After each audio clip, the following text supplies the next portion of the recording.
Ma mère a donné mon Tacoma de 38 000 $, entièrement remboursé. À ma sœur, 2 policiers le bloquaient dans son allée. 3 semaines après avoir fini de payer mon Toyota Tacoma de 38 000 $. Je suis rentré chez moi et j'ai trouvé un garage vide.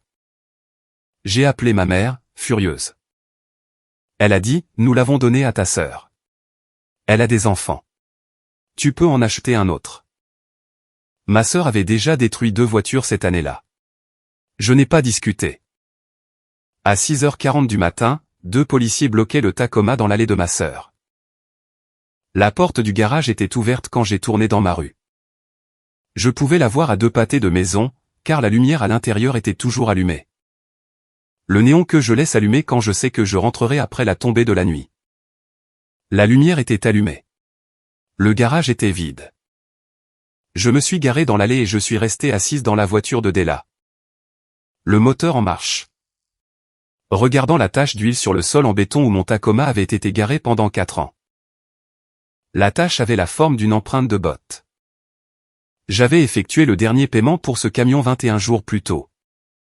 38 000 $ sur 5 ans. 60 mensualités prélevées sur un compte courant que j'avais ouvert la semaine où j'ai commencé chez Consolidated Freight. Pas une seule manquée. Pas une seule en retard. Pas une seule payée par quelqu'un d'autre que moi. Je me souviens du matin où le dernier paiement a été validé. Parce que j'ai vérifié mon solde sur l'application alors que j'étais assise dans le camion. Sur le parking de Consolidated, et j'ai posé mon téléphone sur le tableau de bord. J'ai regardé le volant et j'ai dit à voix haute à personne, fini. La lettre de mainlevée du privilège est arrivée un mardi. Je l'ai tenue à 2 mains et j'ai lu mon propre nom imprimé comme unique propriétaire. J'ai mis le titre de propriété dans le coffre-fort ignifuge sous mon lit et je suis allé au travail le lendemain matin. Avec l'impression que le camion pesait moins. Comme si le fait de l'avoir remboursé avait physiquement changé le véhicule. 21 jours plus tard, le garage était vide et le néon bourdonnait au-dessus de rien. J'ai appelé ma mère. Beverly a répondu à la 2e sonnerie, ce qui signifiait qu'elle attendait. Les gens qui n'attendent pas un appel le laissent sonner 4 ou 5 fois. Les gens qui savent que le téléphone est sur le point de sonner décrochent avant la fin de la 2e tonalité. Maman, où est mon camion? Nous l'avons donné à ta sœur. Sa voix était neutre, répétée. Comme elle sonne quand elle a déjà décidé quelque chose et que la conversation n'est qu'une formalité. Elle a des enfants, Nadia. 2 garçons qui doivent aller à l'école. Sa situation avec son permis de conduire sera réglée dans quelques mois. Tu peux en acheter un autre. Tu as toujours été doué avec l'argent. J'ai entendu Hank en arrière-plan. Mon beau-père. Il s'est raclé la gorge comme il le fait quand il veut que Beverly sache qu'il est présent mais ne veut pas faire partie de la phrase. Maman? Ce camion est à mon nom. Le titre de propriété est dans mon coffre. Tu n'as pas le droit de donner mon véhicule. Gina en avait besoin. Elle a détruit 2 voitures cette année et elle ne peut pas s'en payer une autre. Tu vas en voiture à un bureau et tu t'assois à un bureau. Elle conduit 2 enfants à l'école. Chez le médecin et chez leur père 3 week-ends par mois. Tu n'as pas besoin d'un camion. Nadia. Tu dois arrêter d'être égoïste. Comment l'avez-vous sorti du garage? Silence, puis la voix de Hank, plus proche maintenant. J'ai utilisé le double des clés. Celui que tu as donné à ta mère il y a 3 ans pour les urgences. Ce n'était pas une urgence. Beverly est revenue. Sa voix était différente maintenant, plus dure. La voix qu'elle utilise quand elle a décidé que la gentillesse n'est plus la stratégie. Tu as acheté un camion que tu ne peux même pas remplir. Pas de siège auto à l'arrière. Pas de crampons de foot sur les tapis de sol, pas de cartable, juste toi. Un prêt remboursé et un garage avec un seul véhicule dedans. Les garçons de Gina doivent aller à l'école, chez le médecin, et chez leur père le week-end. Toi. Tu dois te rendre dans un bureau où tu classes des titres de propriété pour des camions qui ne sont pas à toi. Prends le bus. Nadia. Ou achète-en un autre. Tu as toujours été doué pour acheter des choses au lieu de construire une famille. Hank a dit mon nom, non pas pour me défendre, mais pour signaler que la conversation était terminée. J'ai raccroché. Je suis resté assise dans la voiture de Della pendant 4 minutes. La lumière du garage était toujours allumée. La tache d'huile était toujours là. Le coffre-fort sous mon lit contenait un titre de propriété avec un seul nom dessus. Et ce nom était le mien. Et aucun appel téléphonique de ma mère ne changeait ce qui était imprimé sur cette page. Je n'ai pas rappelé Beverly. Je n'ai pas appelé Gina. Je suis entré, j'ai ouvert le coffre-fort et j'ai sorti le titre de propriété en règle. Puis j'ai pris mon téléphone et j'ai appelé la ligne de police non urgente. Je suis coordinatrice de la conformité de la flotte chez Consolidated Freight. Je gère les titres de propriété des véhicules, les immatriculations, les mainlevés de privilèges, les déclarations d'assurance et les documents du DOT pour 42 camions. Je traite des transferts de titres de propriété chaque semaine. Je sais à quoi ressemble un titre de propriété en règle parce que j'en tiens dans mes mains 5 jours par semaine. Je connais la différence entre un cadeau, un prêt et un vol. Et je sais que lorsqu'un véhicule, titré au nom d'une seule personne, est retiré de la propriété de cette personne sans son consentement, le terme juridique n'est pas la générosité, ni l'emprunt, ni une affaire de famille. Le terme est utilisation non autorisée d'un véhicule à moteur. Dans cet état, c'est une infraction pénale. J'ai déposé le rapport à 23h40 ce soir-là. L'agent intervenant est venu chez moi. Il était jeune, peut-être 26 ans. Et il avait la manière prudente de quelqu'un qui a appris à ne pas prendre parti dans une affaire de famille avant de voir les papiers. Je lui ai montré le titre de propriété en règle, l'immatriculation du véhicule, mon permis de conduire et le garage vide. Je l'ai accompagné jusqu'au garage et je l'ai laissé se tenir à l'endroit où le camion avait été. Les néons toujours allumés, les taches d'huile encore visibles. Les murs en béton ne contenant que de l'air froid. J'ai expliqué que ma mère et mon beau-père avaient utilisé un double des clés pour accéder au véhicule et l'avaient conduit à l'adresse de ma sœur sans mon autorisation. Il a pris des notes. Il a demandé s'il y avait eu un arrangement préalable, un accord verbal. Un SMS suggérant que j'avais consenti. Il n'y avait rien. La dernière communication de ma mère était un SMS disant que je n'étais plus la bienvenue parmi eux. Il a photographié le SMS. Il m'a demandé si je voulais porter plainte. J'ai dit que je voulais d'abord que le véhicule soit récupéré et que l'incident soit documenté. Il a enregistré le rapport. M'a donné le numéro de dossier et a dit qu'une unité serait envoyée à l'adresse que j'avais fournie. Je n'ai pas bien dormi cette nuit-là. Pas parce que j'étais en colère, mais parce que je n'arrêtais pas de regarder le garage vide depuis la fenêtre de ma cuisine. La lumière toujours allumée parce que je ne l'avais pas éteinte. Et je pensais aux 60 paiements que j'avais faits pour remplir cet espace avec quelque chose qui était à moi. Et à la rapidité avec laquelle un double des clés et un appel de ma mère l'avaient vidé. À 3h20 du matin, je suis allé au garage et j'ai éteint le néon. L'obscurité était pire que le vide. Je l'ai rallumé et je suis retourné me coucher. À 6h40 le lendemain matin, mon téléphone a sonné. L'agent au bout du fil a dit que 2 unités étaient à l'adresse de Gina. Le Tacoma était dans l'allée. Gina avait ouvert la porte en peignoir. Ces 2 garçons mangeaient des céréales à la table de la cuisine derrière elle. L'agent a vérifié le NIV par rapport à la plaque et à la copie du titre que j'avais fourni. Ça correspondait. J'ai conduit la voiture de Della jusqu'à la rue de Gina. Le matin était froid et le ciel était d'un gris plat. La couleur d'un jour qui n'a pas encore décidé ce qu'il veut être.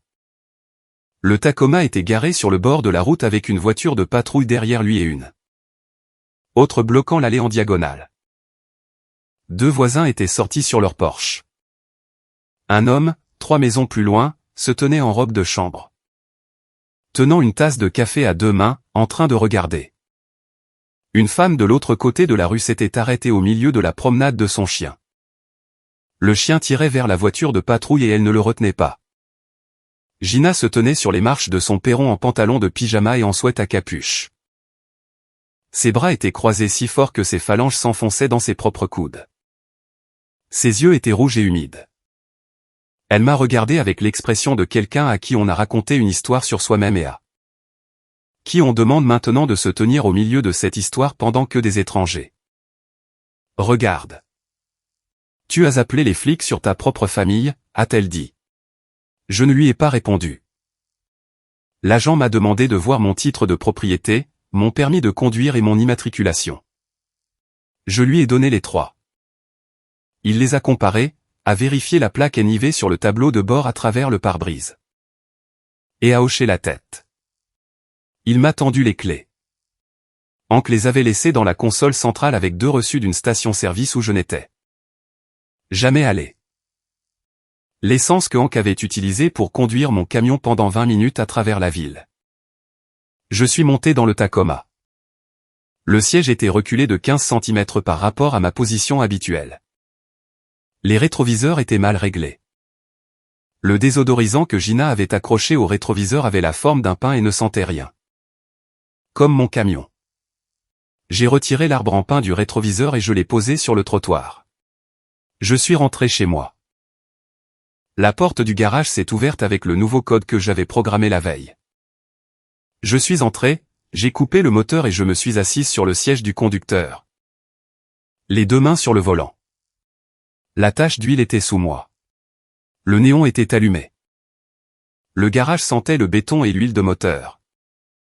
Et la légère pointe d'air froid qui s'infiltre sous la porte en novembre. Le camion était de retour. Le titre était dans le coffre-fort, mais quelque chose n'allait pas. Pas avec le camion, mais avec le silence qui a suivi. Parce que ma mère avait répété cet appel.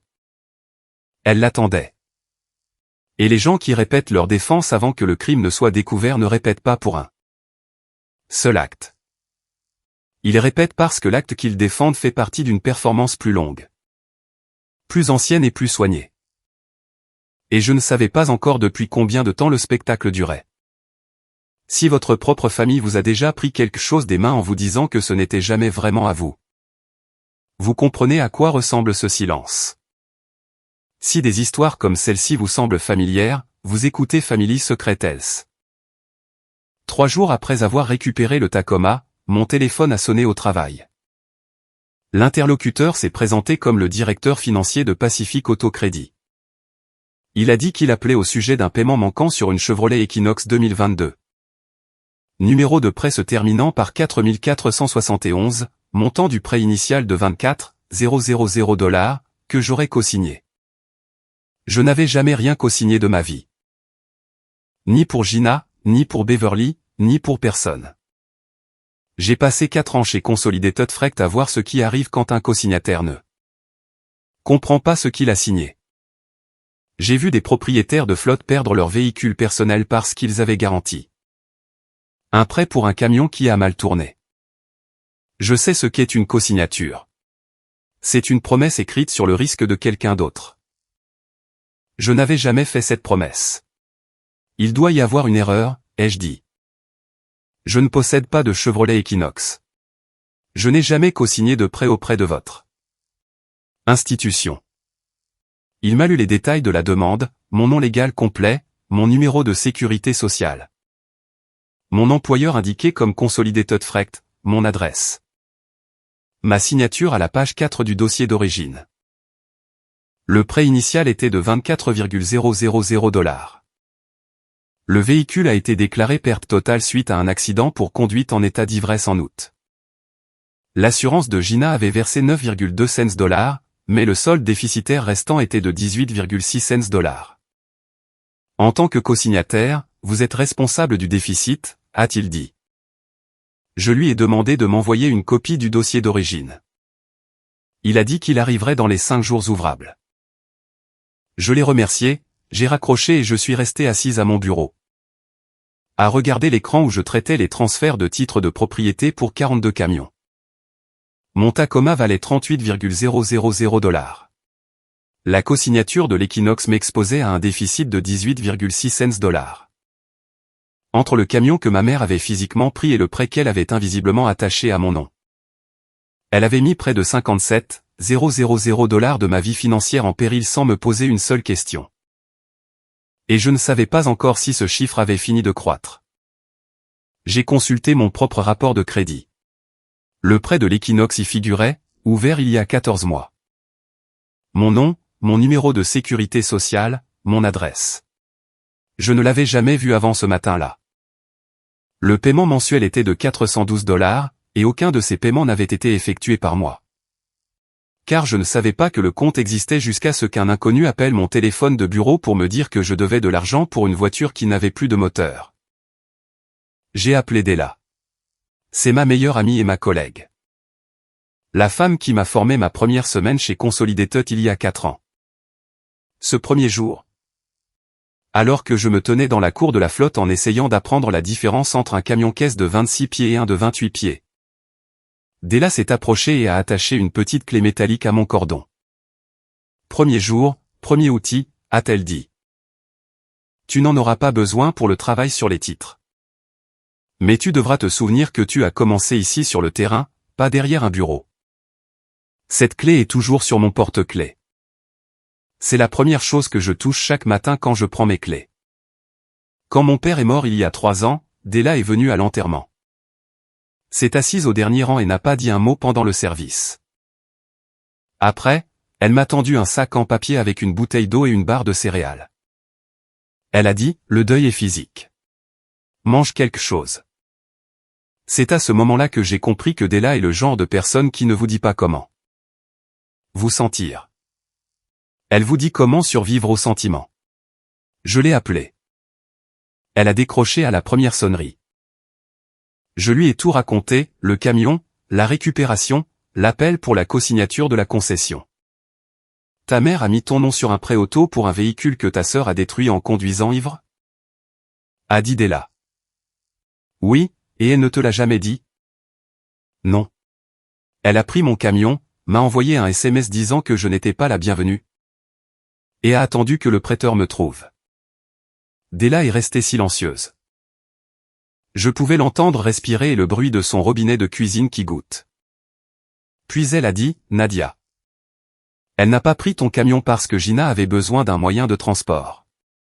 Elle l'a pris parce que la cosignature était déjà en place. Elle savait que tôt ou tard, ce prêteur allait t'appeler, et quand il le ferait, tu commencerais à chercher. Le camion était la sortie. L'exil était le verrou. Elle essayait de fermer la porte avant que tu n'ouvres le dossier. Je n'ai rien dit pendant un moment. Della m'a laissé m'asseoir dans le silence. C'est la seule personne dans ma vie qui comprend que le silence n'est pas l'absence. C'est le traitement de l'information. Nadia, a-t-elle dit, la femme qui t'a appris à conduire un camion vient de t'en voler un. Dépose plainte pour tout. Et ne laisse personne dans ta famille te faire sentir coupable de lire un document qui porte ton nom. Cette phrase a tout réorganisé.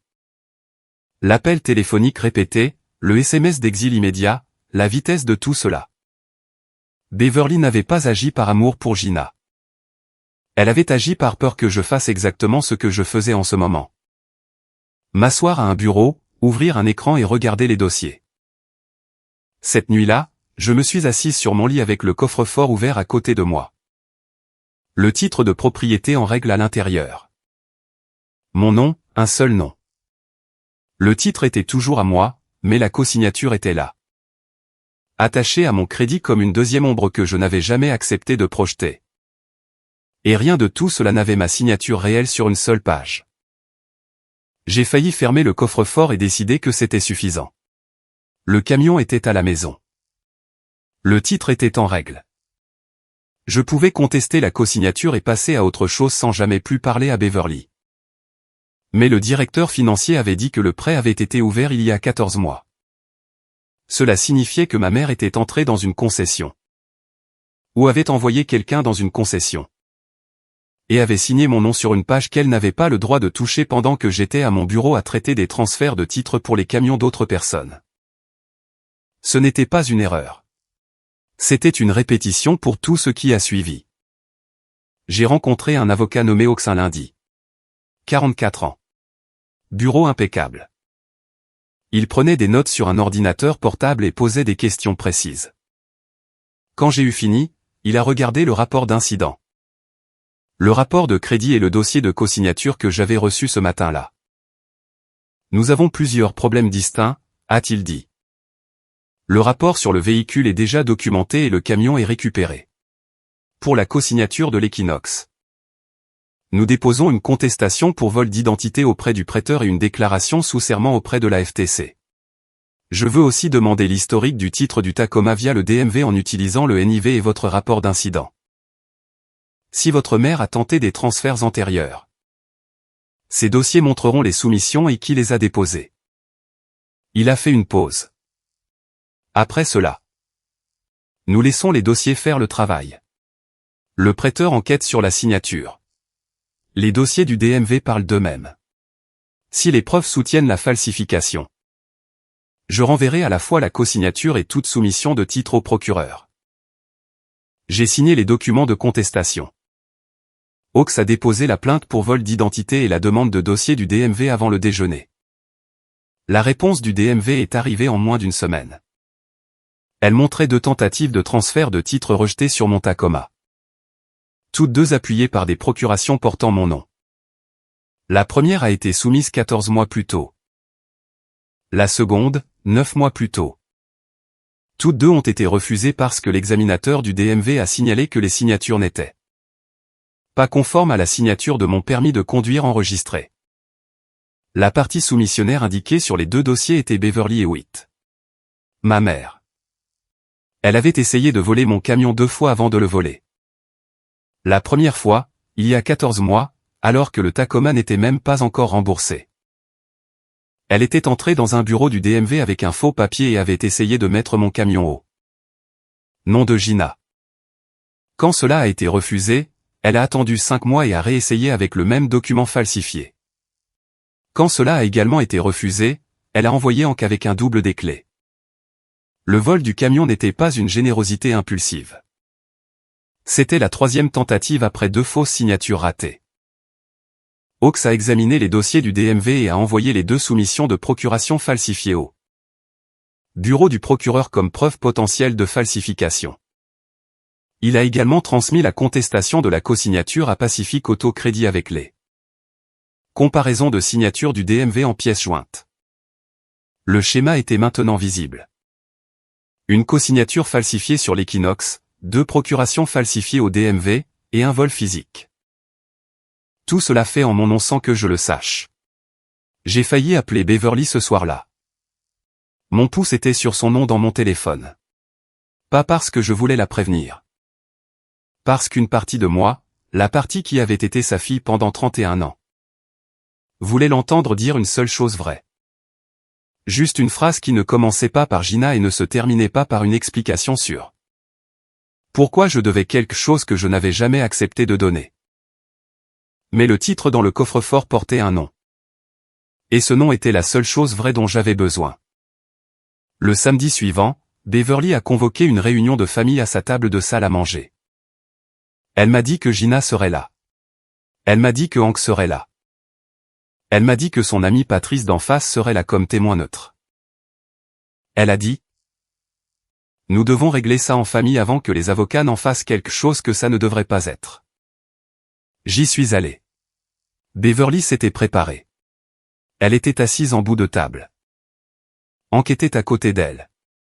Gina était en face de moi. Ses yeux étaient de nouveau rouges. Patrice, une femme à qui j'avais parlé exactement 4 fois dans ma vie, était perchée sur le bord d'une chaise de salle à manger près de la fenêtre. Comme un juré qui n'était pas sûr de vouloir siéger. Beverly a commencé. Tu as appelé la police sur ta propre famille.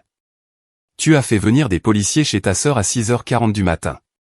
Ces garçons ont vu les gyrophares par la fenêtre. Ils ont cru que quelqu'un se faisait arrêter. Gina n'a pas pu les faire arrêter de pleurer pendant 1 heure. Tu l'as humiliée devant ses voisins et tu as traumatisé ses enfants pour un camion. Hank a ajouté, c'est ta sœur, Nadia. La famille n'appelle pas la loi sur la famille. Gina a dit, maman m'a dit que tu étais d'accord. Je les ai laissés finir. J'ai laissé Beverly présenter ses arguments. J'ai laissé Hank jouer son rôle. J'ai laissé Gina répéter la phrase qu'on lui avait donnée. Je me suis assise, les mains à plat sur la table et mon dossier sur mes genoux. Et j'ai attendu que la pièce s'installe dans le silence qui suit un discours qui attend des applaudissements. Beverly m'a regardé comme si elle attendait des excuses. Hank s'est de nouveau raclé la gorge. Patrice nous observait tous avec l'immobilité prudente d'une personne qui vient de réaliser qu'elle n'est pas dans la pièce où elle pensait entrer. Puis j'ai ouvert le dossier. « Maman, ai-je dit, quand tu es allée au DMV avec une procuration qui portait ma signature. Quelle version de mon nom as-tu utilisée ?» Le visage de Beverly a changé, pas de façon spectaculaire. Les coins de sa bouche se sont contractés vers l'intérieur comme si un fil avait été resserré.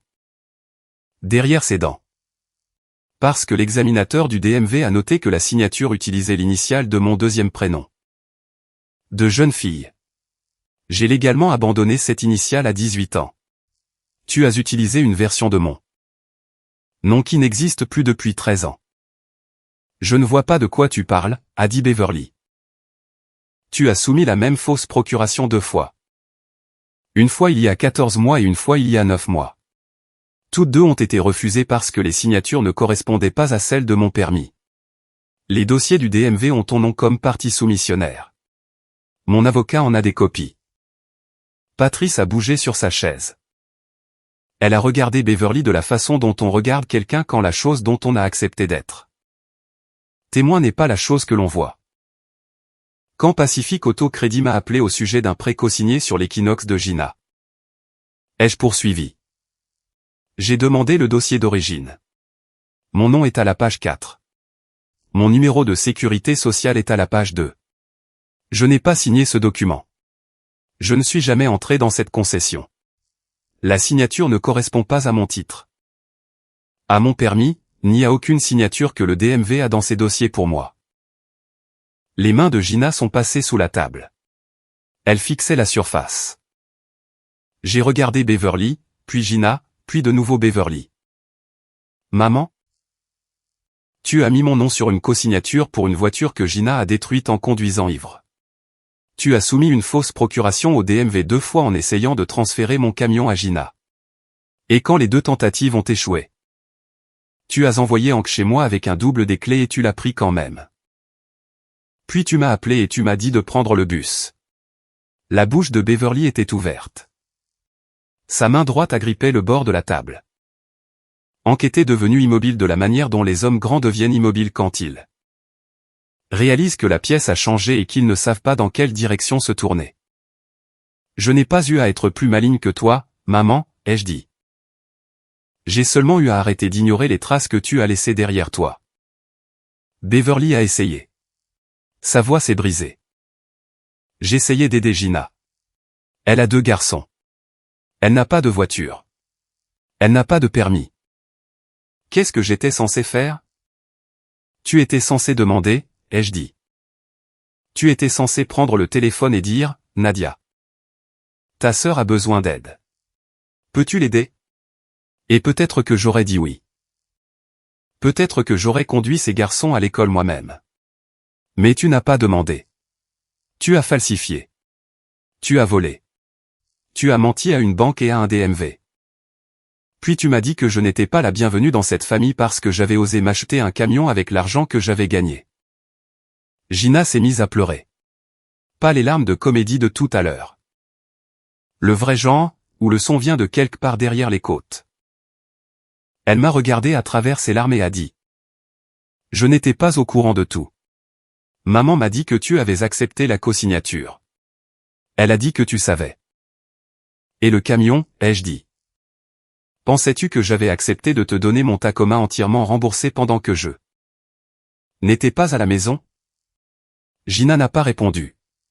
Elle a mis son visage dans ses mains. J'ai posé le dossier sur la table. 60 paiements, 5 ans, un nom sur le titre. Tu n'as jamais demandé parce que tu savais que je dirais non. C'était la phrase clé. La pièce l'a reçue de la manière dont les pièces reçoivent les choses qui ne peuvent être reprises. Patrice regardait le sol. Hank regardait Beverly. Beverly regardait le dossier comme si c'était un animal qu'elle ne voulait pas toucher. Beverly a essayé une dernière fois. Sa voix tremblait maintenant. Nadia, s'il te plaît. Je suis ta mère. J'ai fait une erreur. Mais tout ce que j'ai fait. Je l'ai fait parce que Gina se noyait et je ne pouvais pas la regarder couler. Tu n'as pas fait une erreur, ai-je dit. Une erreur. C'est quelque chose que tu fais une fois et que tu regrettes. Tu as soumis un document falsifié au DMV il y a 14 mois. Quand il a été refusé, tu as réessayé. Quand cela a été refusé, tu as envoyé ton mari avec une clé. Et quelque part entre les deux, tu as mis mon nom sur un prêt de 24 000 $ pour une voiture que ton autre fille était sur le point de détruire en conduisant ivre. Ce n'est pas une erreur. Maman. C'est un projet. Le mot a atterri. Projet. J'ai regardé le visage de Beverly l'absorber. Elle avait passé toute la réunion à se présenter comme une mère désespérée. Je venais de la recadrer en tant qu'architecte. Plus de double de clés, ai-je dit. Plus de fausses signatures. Plus de prêts à mon nom que je n'ai pas signé. Plus de prise de ceux que j'ai gagné pour le donner à quelqu'un qui détruit tout ce qu'elle touche. C'est la dernière fois que je m'assois à cette table. Mon avocat a déposé la contestation pour vol d'identité auprès de Pacific Auto. A renvoyé les 2 fausses procurations au procureur et a documenté le vol du véhicule. Chaque plainte te nomme Maman. La contestation de cosignature nomme Gina, et le rapport d'incident du véhicule nomme Hank. Hank a regardé Beverly. Beverly n'a pas regardé en retour. Elle agrippait le bord de la table, et le bois craquait sous ses doigts. Patrice s'est levé. Elle a pris son sac à main sur la chaise et a dit « Je vais y aller, Bev ». Elle n'a pas dit au revoir. Elle n'a pas offert de réconfort. Elle est sortie par la porte d'entrée sans regarder personne d'autre dans la pièce. Beverly l'a regardé partir. C'est à ce moment-là que j'ai vu ma mère comprendre que le public qu'elle avait invité pour la valider avait quitté son côté de la scène. Et qu'il ne restait plus personne dans la pièce qui croyait à la version qu'elle se racontait depuis 14 mois. J'ai pris mon dossier et je suis sorti. 3 jours plus tard, Beverly a tenté son dernier coup. Le fils aîné de Gina, 7 ans, a sonné à ma porte un mardi après-midi. Il portait un manteau d'hiver rouge zippé jusqu'au menton et tenait un morceau de papier de cahier plié dans ses 2 mains comme si c'était quelque chose de fragile. Il m'a regardé avec les yeux d'un enfant à qui on a dit de faire quelque chose et qui ne comprend pas pourquoi. Mais c'est que c'est important pour la personne qui le lui a dit. Mamie m'a dit de te donner ça, a-t-il dit. Elle a dit qu'elle est désolée et qu'elle veut que tu viennes dîner. J'ai regardé le mot dans ses mains. Je ne l'ai pas pris. Je me suis agenouillé sur le porche, pour être à sa hauteur. Et je l'ai pris dans mes bras et je l'ai serré pendant quelques secondes. Il sentait l'adoucissant et le beurre de cacahuète. Il a 7 ans et il n'a rien choisi de tout cela et il n'aurait pas dû être sur mon porche à livrer un message que sa grand-mère n'a pas eu le courage de livrer elle-même. Je t'aime, ai-je dit. Et rien de tout ça n'est à propos de toi. Pas un seul morceau. Il a hoché la tête. Il n'était pas sûr de ce que je voulais dire, mais il m'a cru. Je l'ai raccompagné dans l'allée jusqu'à la berline de Beverly qui tournait au ralenti sur le bord de la route. Beverly était sur le siège passager. Hank conduisait, les 2 mains sur le volant, regardant droit devant lui. Je me suis penché vers la fenêtre passager ouverte. Le visage de Beverly était un mélange d'espoir et de peur. Et l'espoir était pire car cela signifiait qu'elle pensait que cela pourrait marcher. J'ai rendu le mot par la fenêtre. Je ne l'ai pas déplié. Je ne l'ai pas lu. N'envoie pas tes petits-enfants livrer des messages que tu devrais livrer toi-même, ai-je dit. Ce ne sont pas des enveloppes. Ce sont des enfants et ils en ont assez vu. Beverly a ouvert la bouche. Rien n'est sorti. J'ai reculé de la voiture. Hank a mis la voiture en marche. Ils se sont éloignés du trottoir, ont tourné à gauche au bout de la rue. Et le garçon m'a fait un signe de la main depuis la vitre arrière alors qu'il disparaissait. Je suis rentré, j'ai fermé la porte et je suis resté dans le couloir, le dos contre la porte. Et j'ai respiré jusqu'à ce que le tremblement de mes mains s'arrête. Les semaines qui ont suivi se sont écoulées lentement. Pacific Auto a confirmé que ma contestation de fraude avait passé son examen initial et que les activités de recouvrement à mon encontre étaient suspendues pendant que le prêteur terminait son enquête sur la signature. Plusieurs semaines plus tard, ils ont confirmé par écrit que je ne serais pas tenu responsable du compte. Le solde déficitaire de 18,6 cents est revenu à Gina en tant qu'unique emprunteuse. Elle n'avait ni revenu, ni permis, ni véhicule. Le prêteur lui a proposé un plan de paiement. Elle ne pouvait pas respecter les conditions. À la mi-décembre, Beverly et Hank faisaient face à des frais juridiques qu'ils n'avaient jamais budgétisés. Le bureau du procureur avait ouvert une enquête officielle sur les 2 soumissions de procuration falsifiées. Et Beverly avait engagé son propre avocat. La provision était de $400, et l'avocat l'a prévenu que si l'affaire allait de l'avant, le coût total atteindrait probablement $15,000 ou plus. En plus de cela, Beverly avait couvert une partie du loyer de Gina à $850 par mois. Plus les courses, plus le paiement de la caution de la conduite en état d'ivresse doux. Un soir, Hank s'est assis à leur table de cuisine et a étalé les relevés de cartes de crédit. Le solde du compte courant et la facture de l'avocat, a regardé Beverly et a dit: « Nous ne pouvons pas continuer comme ça. Il ne reste plus rien pour continuer. » Rien ne s'est effondré du jour au lendemain. L'argent a simplement cessé de suffire, et contrairement au camion, il ne restait personne à qui prendre.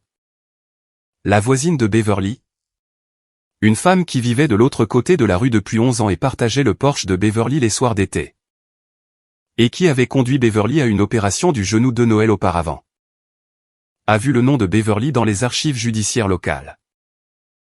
Elle a traversé la rue un dimanche matin dans ses habits d'église et s'est tenue sur le porche de Beverly avec son sac à main sur l'épaule. « J'ai vu ton nom dans le système, Bev, a-t-elle dit.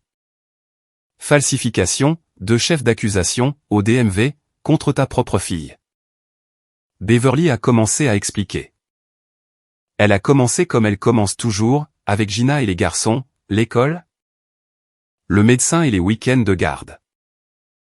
La voisine a écouté pendant 30 secondes. Son expression n'a pas changé. Quand Beverly a fait une pause pour respirer, la voisine a dit: « Je t'ai conduite à ton opération. Je suis resté dans cette salle d'attente pendant 4 heures. Je t'ai apporté de la soupe pendant 1 semaine et pendant tout ce temps, ta fille remboursait un camion que tu essayais de lui voler. » Elle a ajusté la sangle de son sac à main. « Je dois y aller. J'avais juste besoin de t'entendre dire que c'était vrai. » Elle a retraversé la rue. Elle n'est pas revenue. Le samedi suivant, Beverly l'a vue dans son allée en train de laver sa voiture. Beverly a fait un signe de la main. La voisine n'a pas répondu. Elle a tourné le tuyau d'arrosage vers l'autre côté de la voiture et a continué d'arroser. « Si vous êtes toujours là, restez avec moi car la fin est la partie que je veux que vous emportiez. » C'est Family Secrets. Les fins sont la raison pour laquelle nous sommes ici. Beverly a appelé mon téléphone 4 fois la première semaine de décembre. Chaque appel est allé sur la messagerie vocale. Elle n'a pas laissé de message les 3 premières fois. La 4e fois, elle a dit 11 mots, « Je suis ta mère. S'il te plaît.